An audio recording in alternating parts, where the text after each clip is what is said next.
I'm Thea Myers, 28 years old, and I just got called a freeloader who can't survive on her own by my own mother, right in front of 50 guests at her anniversary party.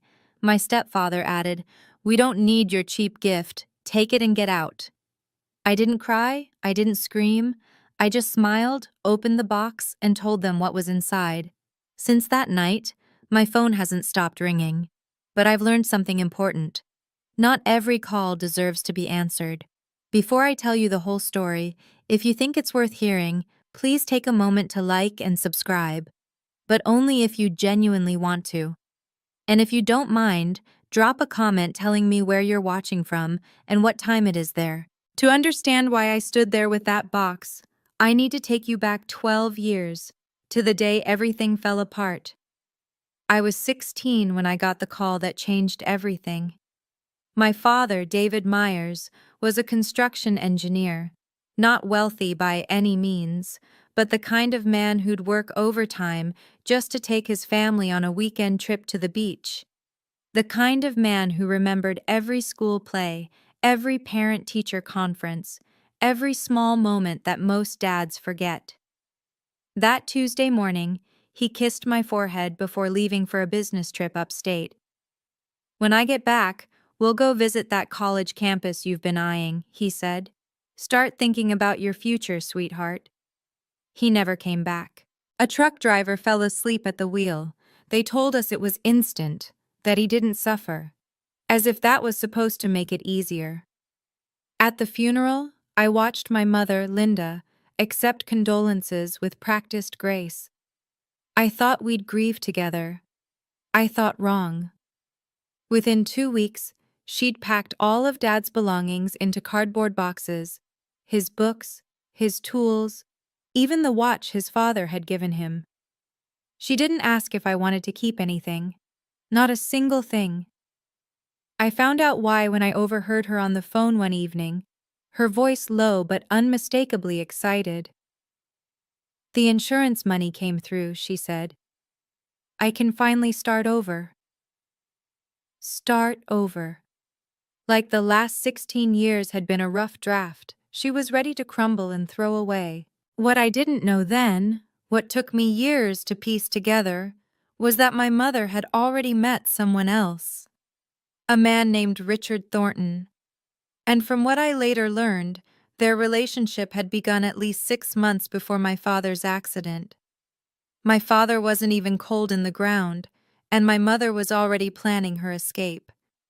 18 months after Dad's funeral, I found myself standing in an unfamiliar house in suburban New Jersey, carrying a single suitcase into the smallest room, a converted storage closet with one tiny window. My mother had married Richard Thornton in a courthouse ceremony I wasn't invited to attend. "It was just a formality," she explained afterward. "Nothing worth making a fuss over." The house was Richard's, a 4-bedroom colonial with a manicured lawn and a 2-car garage. His son Derek, 20 at the time, got the master guest room with an ensuite bathroom. I got the closet. Derek drove a brand new BMW, a graduation gift from his father. He was headed to a prestigious university in California, all expenses paid. Meanwhile, I had to transfer to a new high school in my junior year, leaving behind every friend I'd ever made. When college applications came around, I worked up the courage to ask my mother about tuition. "Mom, the school I got into offered me a partial scholarship, but I still need about $8,000 a year. Could you?" She didn't let me finish. "Thea, your father's insurance money is for rebuilding this family. Derek needs the support for his studies abroad. Besides, you're nearly 18. You should be learning to stand on your own feet." Richard, who'd been pretending to read his newspaper nearby, looked up with a thin smile. "This house doesn't support freeloaders," he said. "Want a degree? Earn a scholarship. That's how the real world works." I stared at them, my mother nodding along to her new husband's words, and realized the truth with devastating clarity. In their eyes, I was no longer family. I was an inconvenience left over from a life my mother wanted to forget. But what they didn't know would change everything. The night before my high school graduation, I lay in that cramped little room and did the math. No savings, no family support, a partial scholarship that still left an $8,000 gap each year, and a deadline. Richard had made it clear I was expected to be out of the house the day I turned 18. That was in 3 weeks. I'd tried everything: part-time jobs at the mall, tutoring younger students, begging my mother for just one conversation, one real conversation, about my future. Each time, I got the same response: either silence or a variation of the speech I'd already memorized. "We have responsibilities to this family, Thea. Derek's education is expensive. You need to learn independence." Independence, as if they were doing me a favor by abandoning me. That night, staring at the water-stained ceiling, I felt the weight of everything pressing down. If I gave up now, I would become exactly what they already believed I was: a failure, a burden, someone who couldn't make it on her own. But how do you prove them wrong when you have nothing? My phone buzzed on the nightstand. I glanced at the screen. An unknown number with a Boston area code. For a moment, I almost ignored it. Probably spam, or a wrong number, but something made me pick up. "Thea?" A woman's voice, warm and cautious at the same time. "This is Patricia, your Aunt Patty, David's sister." My heart stopped. Aunt Patricia. I hadn't heard from her since the funeral. Mom had cut off all contact with Dad's side of the family almost immediately after remarrying. "I know your mother doesn't want us talking," Patricia continued, "but there's something important I need to tell you. Something your father left for you." That weekend, I told my mother I was staying at a classmate's house for a study session. Instead, I took a 6-hour bus ride to Boston. Aunt Patricia met me at the station. She looked so much like Dad, the same kind eyes, the same gentle way of tilting her head when she listened. The resemblance hit me so hard I almost cried right there on the platform. "Thank you for coming," she said, pulling me into a hug. "I know this wasn't easy." Her apartment was small but warm. Photographs of Dad as a young man covered one wall, images I'd never seen before, memories my mother had erased from our home. We sat at her kitchen table, and Patricia placed her hands over mine. "Your mother and I never got along," she admitted. "But that's not why I'm telling you this. I'm telling you because David made me promise." She explained how, after marrying Linda, my father had quietly begun to worry. Not about love — he loved my mother despite everything — but about what would happen to me if something went wrong. "Your dad didn't trust Linda with money," Patricia said carefully. "He saw how she spent, how she prioritized. He was afraid that if anything happened to him, you'd be left with nothing. So he planned ahead." I blinked. "Planned ahead how?" Patricia stood and walked to a closet in the hallway. When she returned, she was carrying a small wooden box with brass hinges. "Your father gave this to me 5 years ago," she said. "He made me promise to keep it safe, and to give it to you only when you truly needed it." She placed the box on the table between us. "I think, sweetheart, that time is now." My hands trembled as I opened the wooden box. Inside, resting on faded velvet, was a savings account passbook. The name printed on the front was mine, Thea Marie Myers. "Your father opened this when you were 3 years old," Patricia explained. "Every month, no matter how tight things got, he put something in: $20, $50, sometimes more if he got overtime." I opened the passbook to the last entry: $47,000. The room blurred. I couldn't breathe. "He never told your mother," Patricia continued. "He was afraid she'd find a reason to spend it, so he kept it in your name, separate from their joint accounts, and gave me the paperwork for safekeeping." Beneath the passbook was an envelope, yellowed with age. I recognized my father's handwriting immediately. The same script that had signed my birthday cards, my report cards, every permission slip for every school trip. I opened it with shaking fingers. "My darling Thea," the letter began. "If you're reading this, it means I'm no longer there to protect you. But I need you to know, I never stopped trying." I read on through tears. "I know your mother has her flaws. I know she doesn't always put you first. That's not your fault, sweetheart. It was never your fault. This money is yours. Use it to build the life you deserve. Don't let anyone tell you that you're not good enough. I've known since the day you were born that you would do extraordinary things." The letter ended with 3 words: "I believe in you." For the first time since the funeral, I let myself cry. Really cry. Patricia kept the original letter. "When you need proof," she said, "I'll be here." I didn't understand what she meant then, but I would. I came back to New Jersey with a secret burning in my chest. My mother was waiting when I walked through the door, arms crossed, expression cold. "Where were you really?" "I told you, study group." "Don't lie to me, Thea. Mrs. Patterson called looking for her daughter, said there was no study session this weekend." I set down my bag, looked her in the eye. "I went to see Aunt Patricia." The color drained from her face. For a moment, something flickered there. Fear, maybe, or guilt. Then it hardened into anger. "I told you we don't speak to that side of the family anymore." "You told me. You didn't ask me." "This is my house, my rules." "Actually," I said quietly, "it's Richard's house."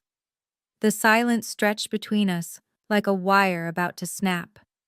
Richard appeared in the doorway, drawn by our voices. "What's going on here?" "She went to Boston," my mother said, "to see David's sister." Richard's lip curled. "The one who couldn't keep her opinions to herself at the wedding she wasn't invited to?" He stepped closer. "Listen here. You're living under my roof. You follow my rules. And my rule is, we don't associate with people who disrespect this family."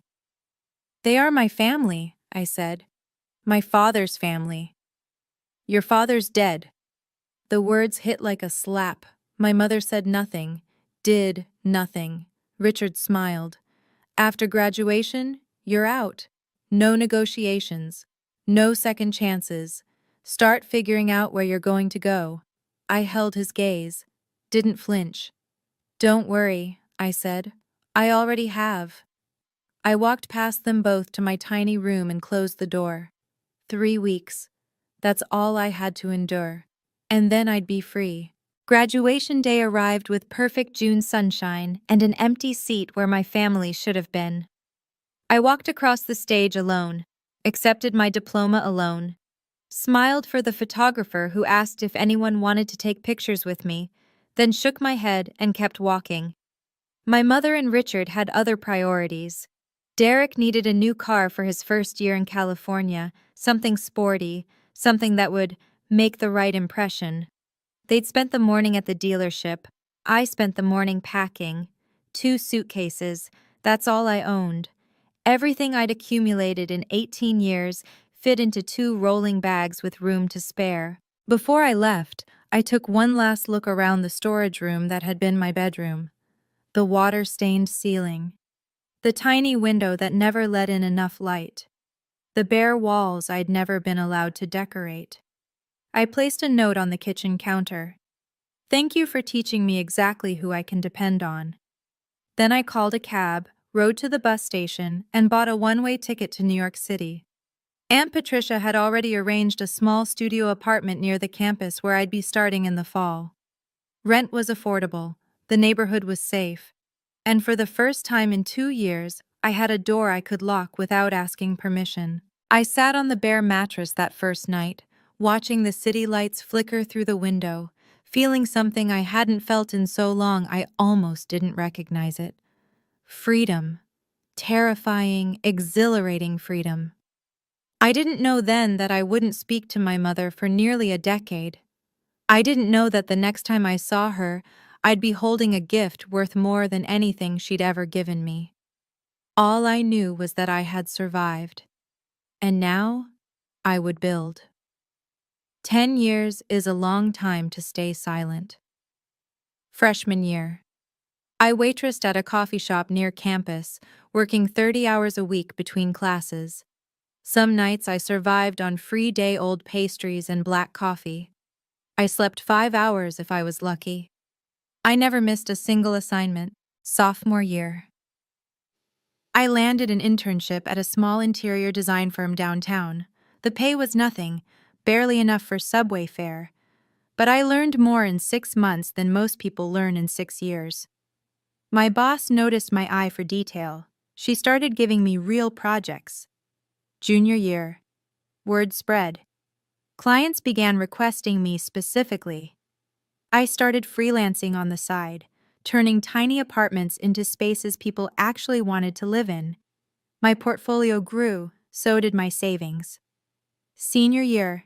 I graduated summa cum laude. 3 firms offered me positions. I took the one that promised the most room to grow. At 25, I was promoted to lead designer at a prestigious Manhattan firm. My projects were featured in industry magazines. Clients with 7-figure budgets asked for me by name. At 27, I opened my own studio, Thea Myers Interiors. A small team, a growing reputation, and a client list that included some of the most influential addresses in the city. Through all of it, I kept my success private. No social media, no public interviews, no chance for certain people to find out what I'd become. Aunt Patricia was the only one who knew everything. She'd become my family in every way that mattered. And then there was Marcus. I met him at an architecture networking event when I was 26. He was kind, patient. He never pushed me to confront my past before I was ready. My mother never called, not once in 10 years. I was about to find out why. The invitation arrived on a Thursday in late September. I almost threw it away, thinking it was junk mail, one of those glossy charity gala requests that found their way to anyone with a Manhattan zip code. But the return address made me stop. Thornton Residence, Cedar Grove, New Jersey. Inside was a thick cream-colored card embossed with silver lettering. You are cordially invited to celebrate the 15th wedding anniversary of Linda and Richard Thornton. 15 years. My mother had been married to that man for 15 years, and this was the first time she'd reached out. I called Aunt Patricia that evening. I got something strange in the mail today. When I told her, she went quiet for a long moment. I've heard things, Patricia said carefully. Through old friends from the neighborhood, Richard's business hasn't been doing well. Something about a failed expansion. They've had to make cuts. So they're struggling? Enough that people have noticed. Your mother's been less generous with her charity appearances lately. The country club membership is apparently in question. I stared at the invitation on my kitchen counter. You think that's why they want me there? I think your mother has never done anything without a reason. She was right. Linda Myers, Linda Thornton now, operated on calculation. If she was extending an olive branch after a decade of silence, it wasn't because she missed me. It was because she wanted something. What are you going to do? Patricia asked. I picked up the invitation again, ran my thumb over the embossed lettering. I'm going to go. Are you sure? Not for her. For me. I need to close this chapter. Patricia paused. If you need backup, I still have your father's letter. I hadn't forgotten. I never would. The weeks leading up to the party, I found myself doing something I hadn't expected. I bought a gift. Marcus watched me wrap it at our dining table, a sleek box covered in navy blue silk paper, finished with a silver ribbon. His expression shifted between confusion and concern. You're really bringing them something? I know how it looks. Help me understand then. These people treated you like garbage. They threw you out. 10 years of nothing, and now you're buying them a present? I smoothed the ribbon carefully, aligning the bow. It's not about them, it's about who I want to be. Inside the box was a single key on a velvet cushion. Beneath it, a property deed. A 2-bedroom apartment in a quiet neighborhood in Manhattan. Not flashy, but solid. Safe. The kind of place where someone could start over. $450,000.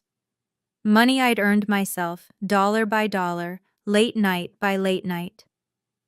I wanted to give her a chance, I explained. A real one. If she's changed, if there's any part of her that regrets what happened, this could be a new beginning. Marcus took my hand. And if she hasn't changed? Then at least I'll know I tried. He didn't argue. That was one of the things I loved about him.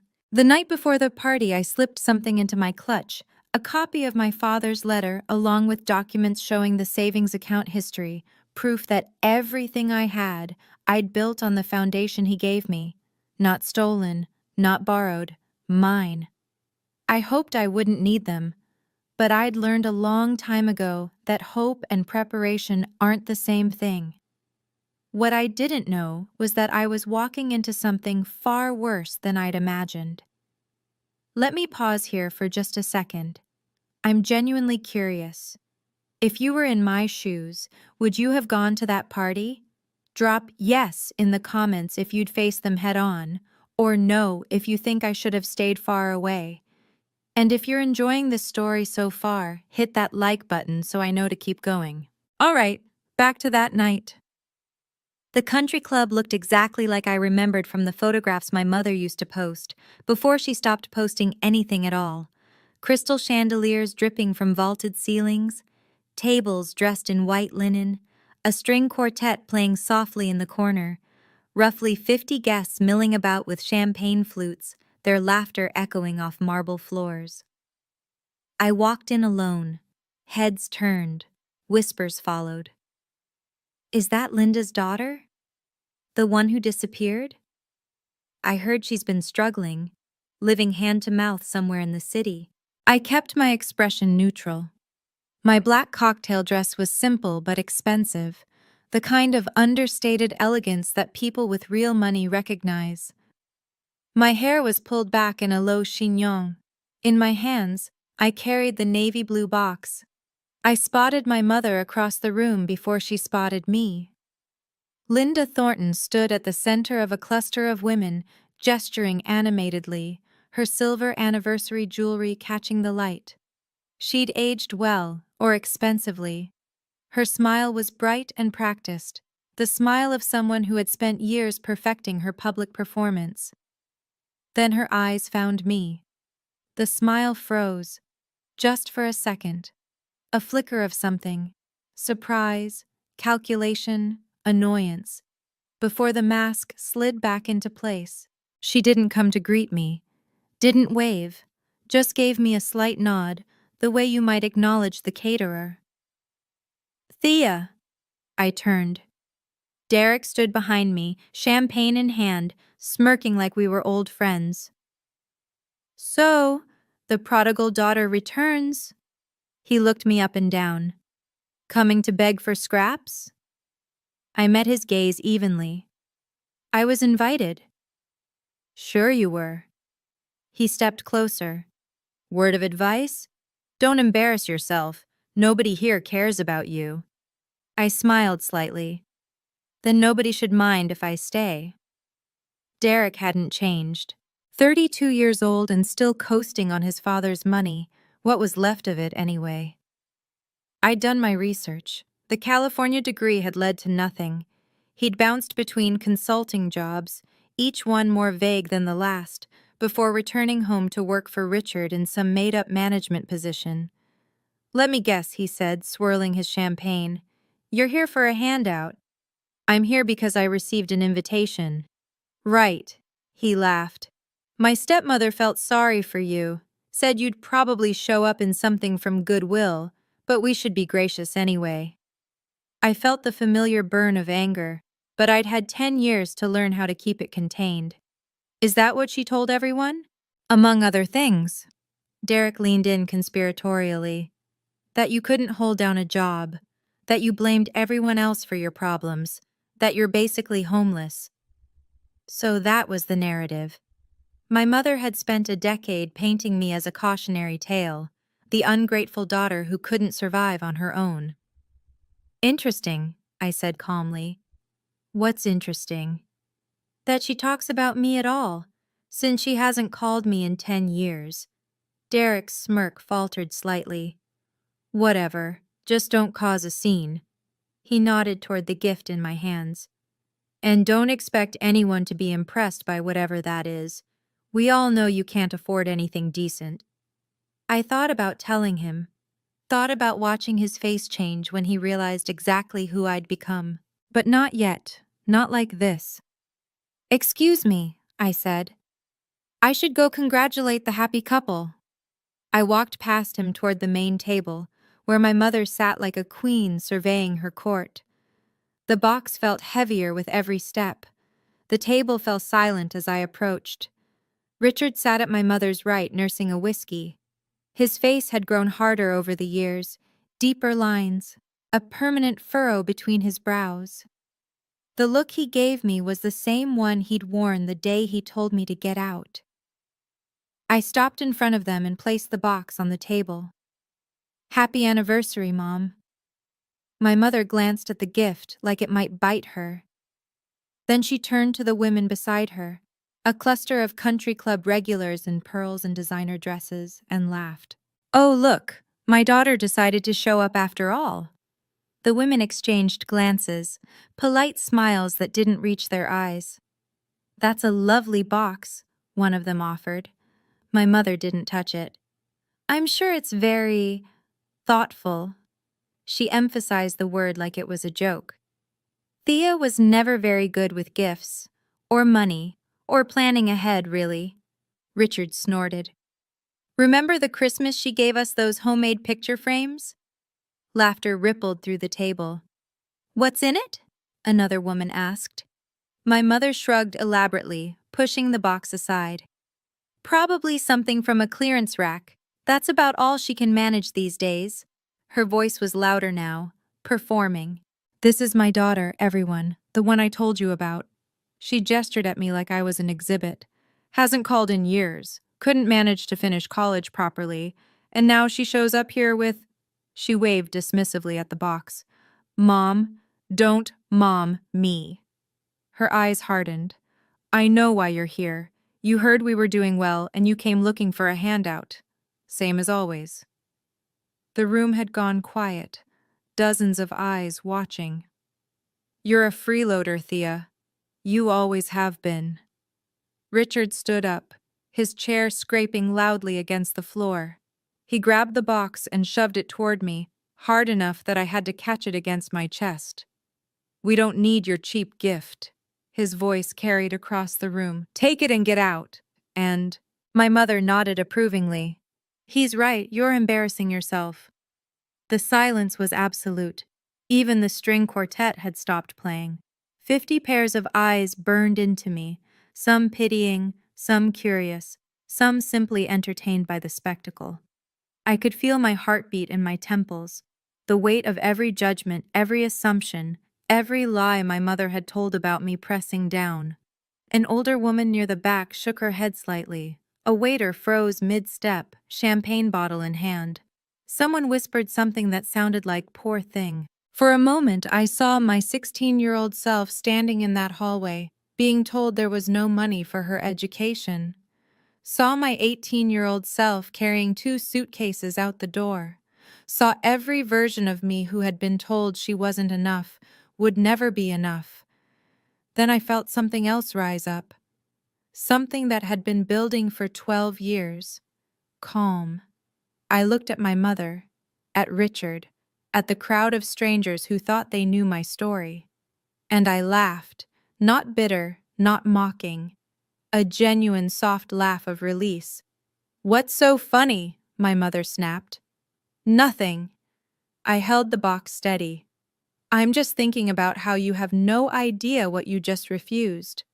Excuse me? I began untying the silver ribbon. You wanted to know what's inside? Fine. I lifted the lid. Let me show everyone. The room leaned in collectively. Even Richard's sneer flickered with uncertainty. What happened next, no one in that room would ever forget. I set the open box on the table where everyone could see. Inside, resting on a cushion of navy velvet, was a single silver key. Beneath it, folded precisely, lay a sheet of official-looking documents. I lifted the key first, letting it catch the light. This, I said, my voice steady, is the key to a 2-bedroom apartment in Manhattan, Upper West Side, doorman building, good schools nearby. Murmurs rippled through the crowd. I unfolded the documents, held them up. This is the deed, fully paid, no mortgage. I paused. Valued at approximately $450,000. My mother's mouth opened, closed, opened again. I was going to give it to you. I looked directly at her. A place you could go if you ever needed a fresh start. A gift from your daughter. The woman beside my mother, someone I didn't recognize, gasped audibly. Where did you get money like that? Linda's voice had lost its performance quality. Now it was just raw. I earned it. Doing what? Running my own business. Thea Myers Interiors. We specialize in high-end residential design. I let that settle. You might have seen our work featured in Architectural Digest last spring. The whispers grew louder. A man near the bar pulled out his phone, typing rapidly. That's impossible, Derek blurted from somewhere behind me. You're lying. Google it. Richard's face had gone an alarming shade of red. My mother looked like she'd been slapped. Mom, you told everyone I was struggling, I continued, that I couldn't hold down a job, that I was practically homeless. I gestured at the box. Does this look like I'm struggling? No one answered. The first crack had appeared in my mother's carefully constructed story, and I wasn't finished yet. The silence stretched until an older woman stepped forward, silver-haired, elegant, with sharp eyes that missed nothing. I recognized her from the funeral photos I'd kept. Eleanor Brooks, one of my father's oldest friends. Linda. Her voice was cool and precise. You told me your daughter was unemployed, living off the generosity of strangers, that she refused to take your calls. My mother opened her mouth, but nothing came out. Mrs. Brooks, I nodded to her respectfully. It's good to see you again. Thea, dear. Eleanor's expression softened slightly.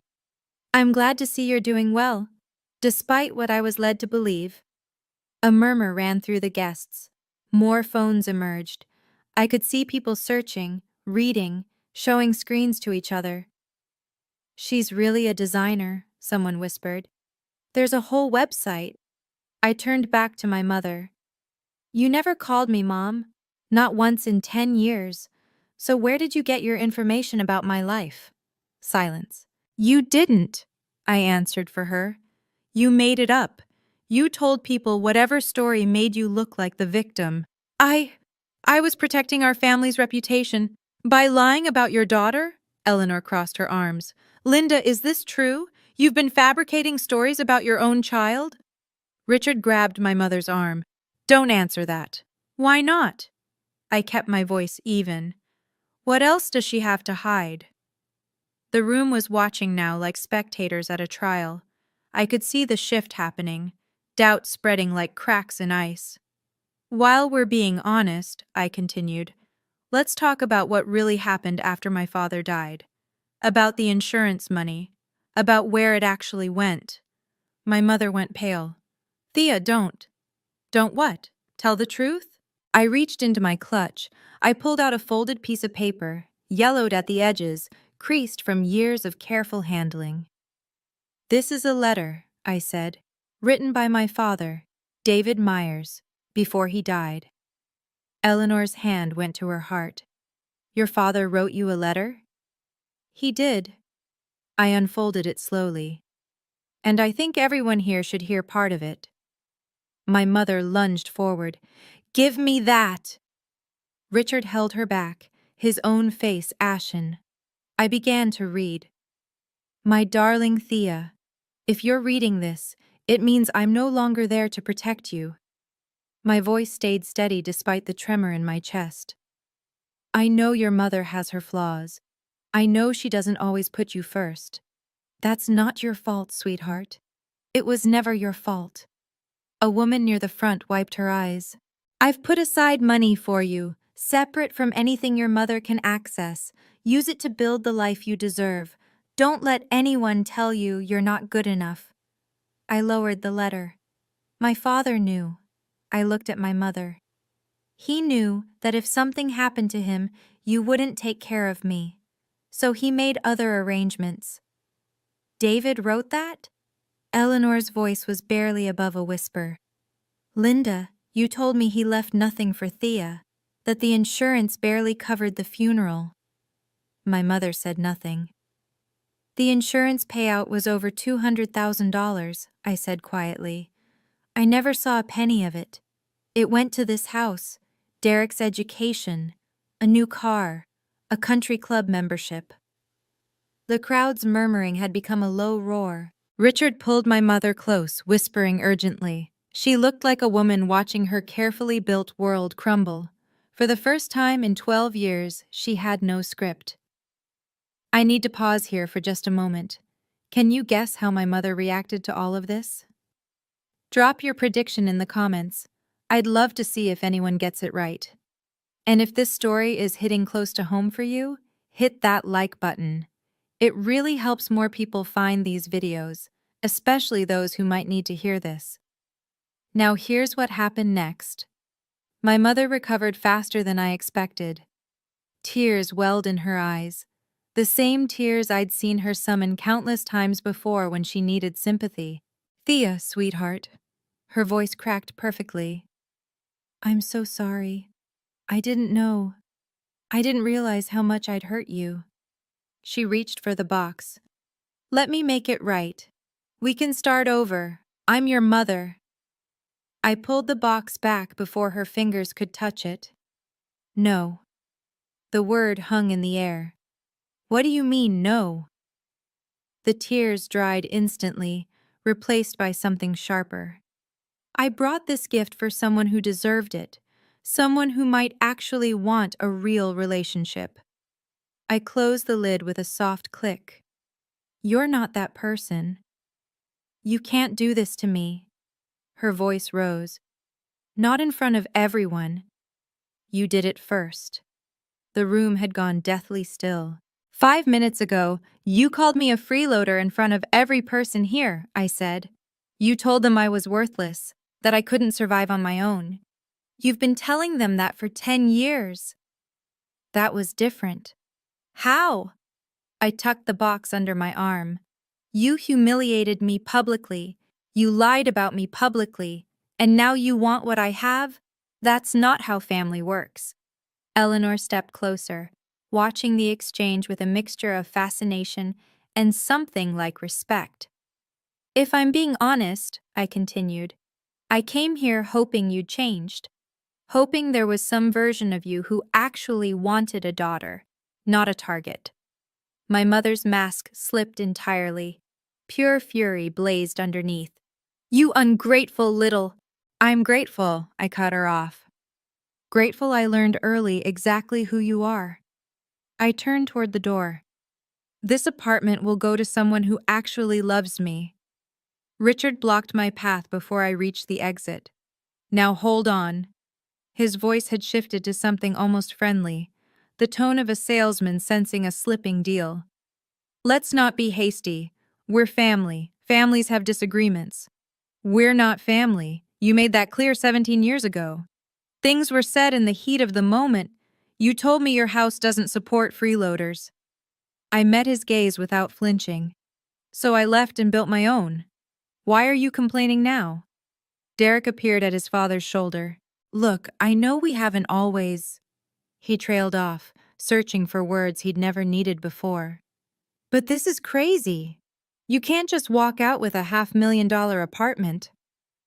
I can do whatever I want with my money. It's just, Derek laughed nervously. Come on. We're practically siblings.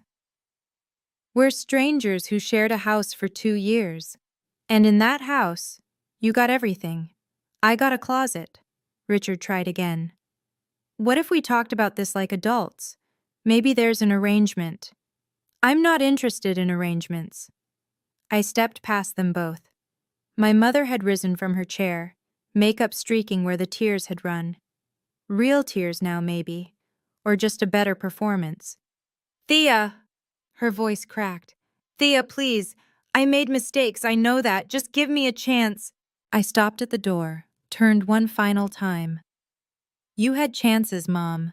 17 years of chances. You chose yourself every single time. I looked at the room full of witnesses, their shocked faces, their whispered conversations, their phones still clutched in manicured hands. When you're ready for a real relationship, one based on respect, not what you can get from me, you have my number. I walked out into the cool October night. The door closed behind me like a final punctuation mark. Marcus was waiting when I got home. He didn't ask questions at first, just wrapped his arms around me and held on while the adrenaline slowly drained away. How do you feel? I thought about it, really considered the question. Free, he smiled. Good answer. My phone started buzzing before I'd even taken off my coat. Then it didn't stop. 47 missed calls from my mother, 12 from Richard, 8 from Derek. Numbers I didn't recognize, probably guests from the party who'd gotten my contact information somehow. Text messages flooded in, one after another. Thea, please call me back. We need to talk. I'm so sorry, I didn't mean any of it. You can't do this to your own mother. Call me, please. Marcus watched the screen light up again and again. You going to answer any of those? Not tonight. I silenced the phone and set it face down on the counter. Maybe not ever.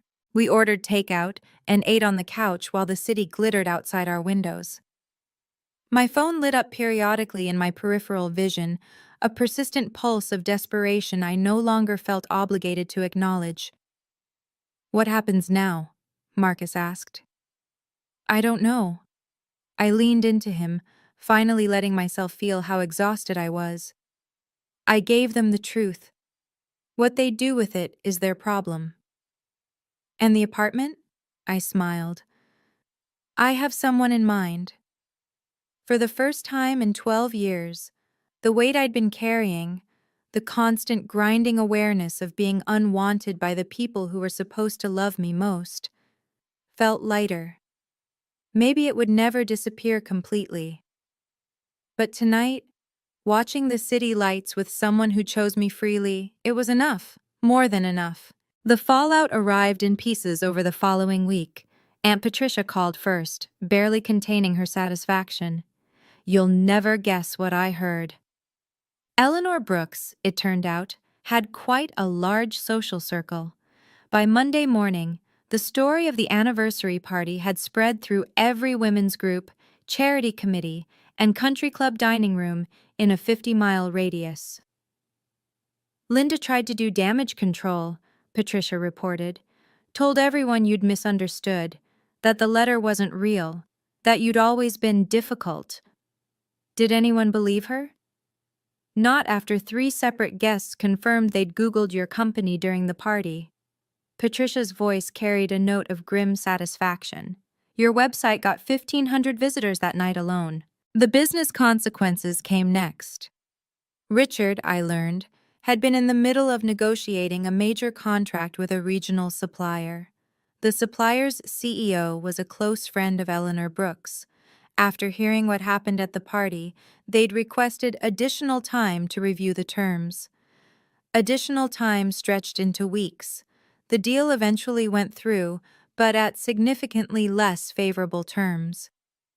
Derek's mother, Richard's first wife, apparently caught wind of the drama from her own social network. She called Derek to express her profound disappointment in how he'd treated his stepsister and cut his monthly support check by half. None of this brought me joy. I didn't check my mother's social media for signs of suffering or count the ways karma had balanced the scales. But there was something quietly satisfying about knowing the truth was finally out there. For years, my mother had controlled the narrative. Now the narrative had corrected itself. Patricia asked if I regretted any of it. No, I said. I just wish I'd done it sooner. She laughed. Your father would be proud. I hoped so.